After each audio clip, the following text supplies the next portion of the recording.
એક મહત્વના સમાચારની વાત કરીએ તો હવે રાજ્યમાં ખેડૂતો જાતે જ કરી શકશે નુકસાની અંગેનો સર્વે। કમોસમી વરસાદથી પાક નુકસાની બાદ સર્વે માટે મોબાઈલ એપ્લિકેશનનો કરી શકાશે ઉપયોગ।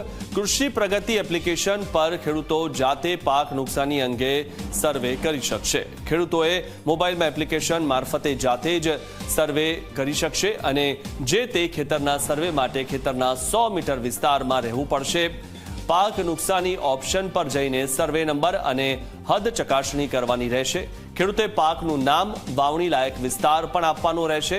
નુકસાની અંગેના 2 ફોટા એપ્લિકેશન પર અપલોડ કરવાના રહેશે। એક ફોટો આખા ખેતરનો જ્યારે બીજો પાક નુકસાની દેખાય તે પ્રકારે અપલોડ કરવાનો રહેશે। હવે ખેડૂતો જાતે સર્વે કરી શકશે તેવી હવે આ સિસ્ટમ આવી ગઈ છે। આ એપ્લિકેશન દ્વારા ખેડૂતો જાતે પોતાના પાક નુકસાનીનો સર્વે કરી શકશે। પાકનું નામ, વાવણી લાયક વિસ્તાર પણ તેમાં અપલોડ કરવાનું રહેશે। ખેડૂતો જાતે જ હવે નુકસાની અંગેનો સર્વે કરી શકશે। અત્યાર સુધીમાં અધિકારીઓ આવીને ત્યારબાદ સર્વે કરતા હતા।